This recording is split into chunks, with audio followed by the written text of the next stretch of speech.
მოგესალმებით, მე ვარ ქეთი ცერცვაძე, მათემატიკის მასწავლებელი. წელს ტელესკოლაში მე-12 კლასის ფარგლებში მივაქცევთ ყურადღებას რაოდენობრივ მსჯელობას და რაოდენობრივ წიგნიერებას. ფოკუსს ავიღებ და აქცენტს იმ საკითხებზე, რაც ძალიან მნიშვნელოვანია და მთელი ცხოვრების განმავლობაში გამოგადგებათ. ასევე განვიხილავ სატესტო ამოცანებს, მარტივებს და ცოტა რთულებს, რაც უნარჩვევებში შეხვდათ მოსწავლეებს და რაც მათემატიკის გამოცდილებზე ხვდებათ რაოდენობრივი წიგნიერების ფარგლებში.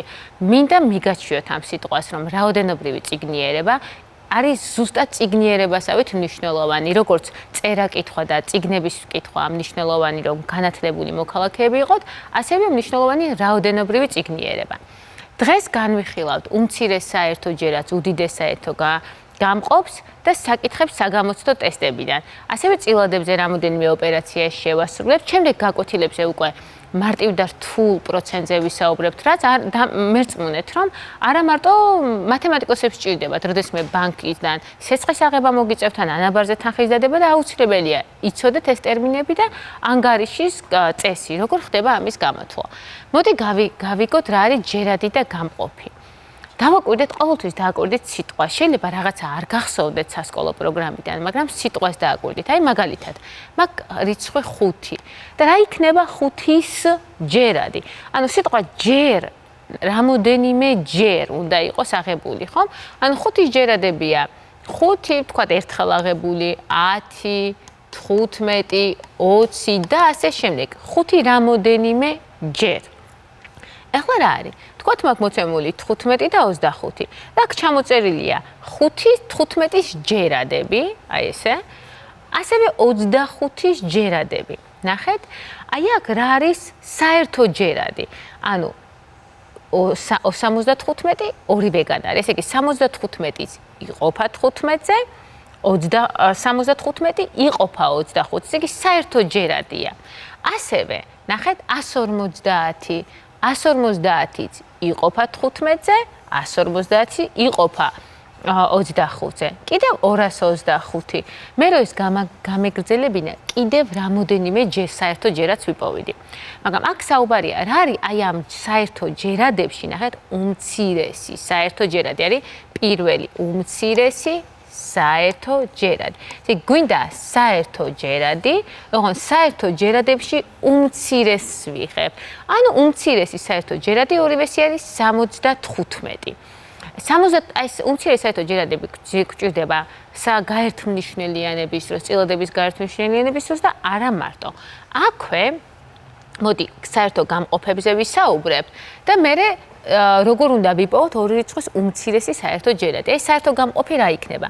თქვათ მაქვს ჯერ გამყოფები, 12-ის გამყოფები რა იქნება? ანუ ის რიცხვი, რომელიც 12-ს ყოფს, ხომ? აი მაგალითად 1 დავაწყვილოთ, 1-ზე თუ გაიყო, დაგვრჩა 12, 2, 6, 3, 4. ანუ 12 იყოფა 1-ზეც, 12-ზე, 2-ზეც, 6-ზე, 3-ზეც, 4-ზე, ანუ უმცირესი. ანუ ჯერ ვისაუბროთ გამყოფებზე.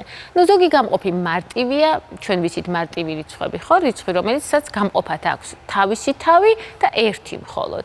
ანუ ლუწი რიცხვები ყოველთვის არ არის მარტივი რიცხვები, ხო? ანუ მარტივია 3, 5, 7 და ასე შემდეგ. ახლა ნახეთ. 12-ის გამყოფები ჩამოვწერეთ. მოდით ახლა განვიხილოთ, როგორ ვიპოვოთ ორი რიცხვის უმცირესი საერთო ჯერადი. ისევ ავიღებთ 15-ს და 25-ს. იმიტომ რომ ყოველთვის ხომ არ არის მოსახერხებელი ესე ჩამოვწერო და ვეძებო. 15 უნდა დავშალო მარტივ მომრავლებად. ანუ მარტივ მომრავლებად უნდა წარმოვადგინე. თუ გახსოვთ 12 ხომ წარმოვადგინე 1, 12, 2, 6. მაგალითად 2-ჯერ 6 არის 12. 6 კიდევ იშლება. 2-ჯერ 3. ანუ 12 მარტივ მომრავლებად დავშალეთ. თითოეული არის თანამამრავლი, თითოეულია მარტივი რიცხვი. 2 ხო ერთადერთი ლუწი რიცხვია, ხო, რომელიც მარტივი რიცხვია ამავდროულად. კარგით. მოდით ახლა დავშალოთ ესე მარტივ მომრავლებად 15. 15 იყოფა 3-ზე. იმიტომ რომ ნახეთ, აქვე მინდა შეგახსენოთ გაყოფის ნიშნები, გაყოფადობის ნიშნები. ანუ 15 3-ზე რომელი რიცხვები იყოფა? ის რიცხვები, რომლის ციფრთა ჯამი იყოფა 3-ზე. ანუ ისე 15 ვიცით რომ ეხლა იყოფა 3-ზე, იმიტომ რომ გამრავლების ცხრილიდან ვიცით, მაგრამ აი რო ავიღოთ თქვათ 1 126. ნახეთ ციფრთა ჯამი 1 + 2 3-ია, 3 + 6 9 არის, 9 იყოფა 3-ზე, ესე იგი 126 იყოფა 3-ზე.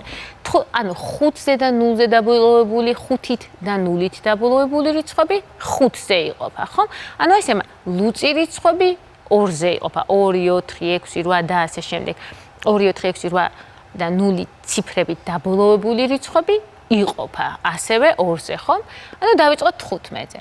15 გაყოფილი 3-ზე არის 5, 5 იყოფა 5-ზე არის 1, ესე იგი 15 არის 3-ჯერ 5.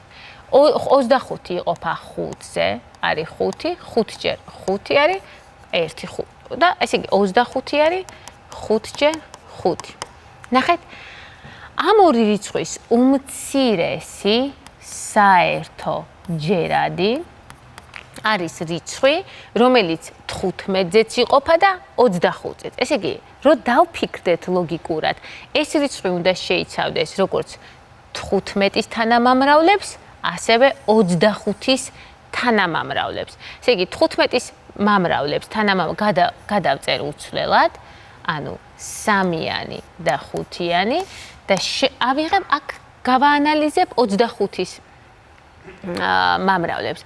5-იანი აქ მაქვს, 1 5-იანი, მეორე 5-იანი თანამამრავლად არ არის, მივაწერ მეორე 5-იანს.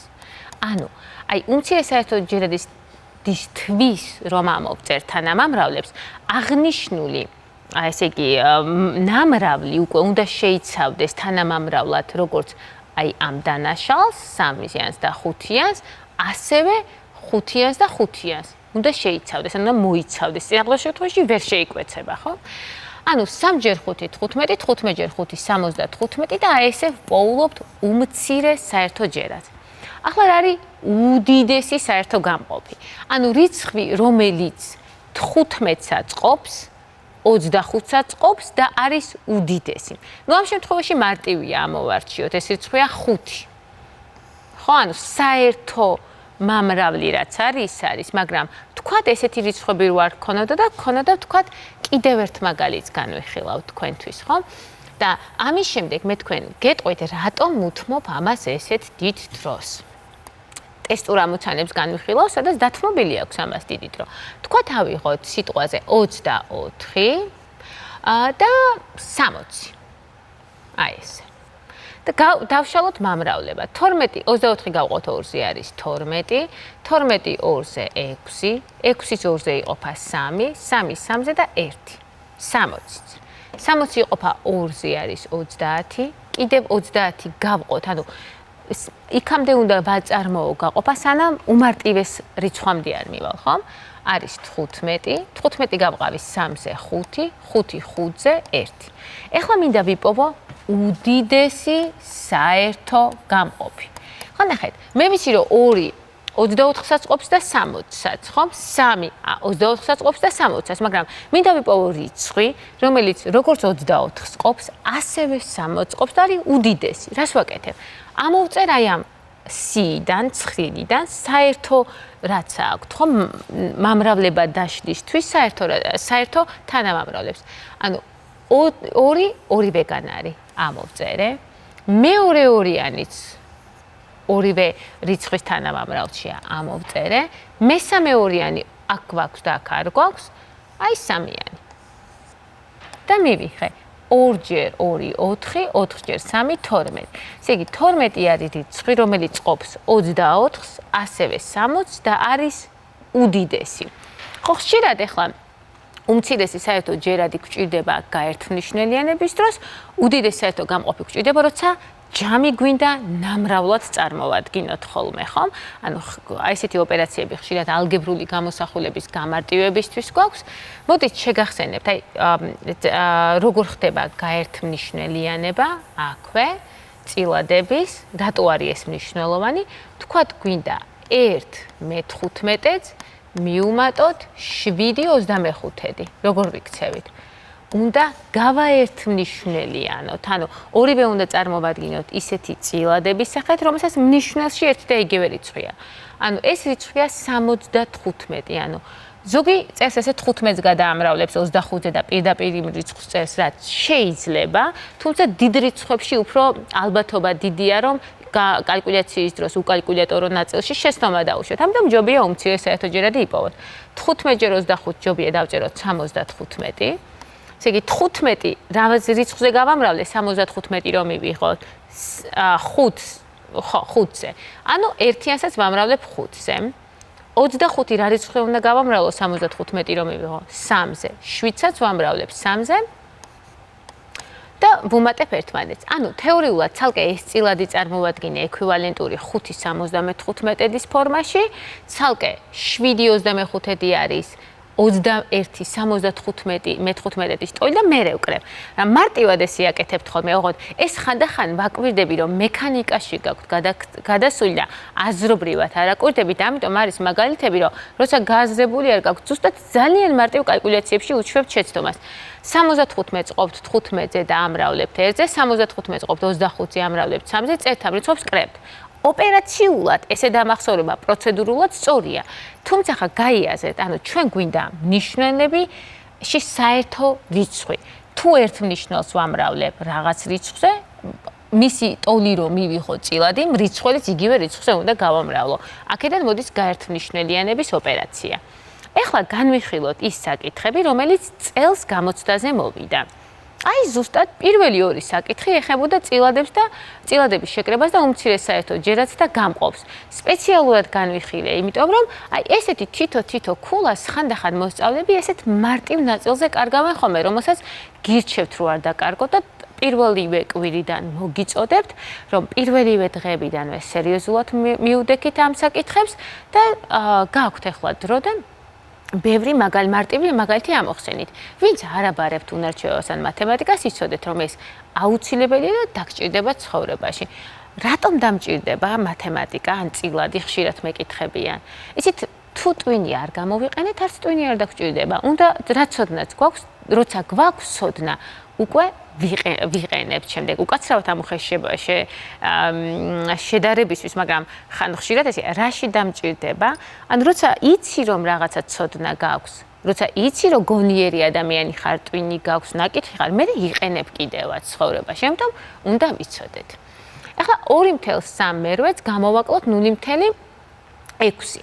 10 წილადი შეგვიძლია ჩვენ წარმოვადგინოთ წილადის ფორმით, ხომ? ანუ 2.3 მერვეც გამოვაკლოთ 6/10. ნუ გავაერთმნიშნელიანოთ. ნუ ხა მე ზეპირად უკვე უნდა შეგვეძლოს, რომ 2-ჯერ 2-ჯერ 2-ია, 2-ჯერ 5-ია და ანუ საერთო უმცირეს საერთო ჯერად იქნება 40.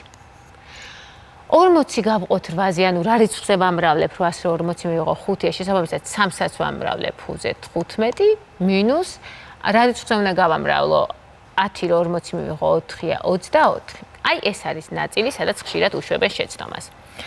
ანუ ნახეთ, აზრობრივად რო ვისაუბროთ ახლა ჩვენ ამაზე, რა ხდება? რომ მე უნდა ვისესხო 2-დან 1/10. უნდა ვისესხო. და რადგან მე-40 ნაწილებში ვარ, 1/10-ს წარმოვადგენ 40 მე-40 და მრიცხველში მაქვს 1/10-ს ვაძლევ. მე-40 ნაწილს ვაძლევ და მაქვს 1/55 მინუს 24 მე-40 და გვაქვს 1/31 მე-40. ეს არის შერეული რიცხვი. შევხედეთ, არ არის შერეული რიცხვი. მე-40-ს ხედა, წარმოვადგინეთ არაწესიერი წილადის სახით. 1 გავამრავლე 40-ზე, 40-ია მიუმატე 31, ანუ 71 მე-40. აი ამ ნაწილში ხშირად მოსწავლეები უშვებენ ხოლმე შეცდომას სესხებაში და ერთ სესხულობენ და პირდაპირ აძლევენ, რაც არასწორია.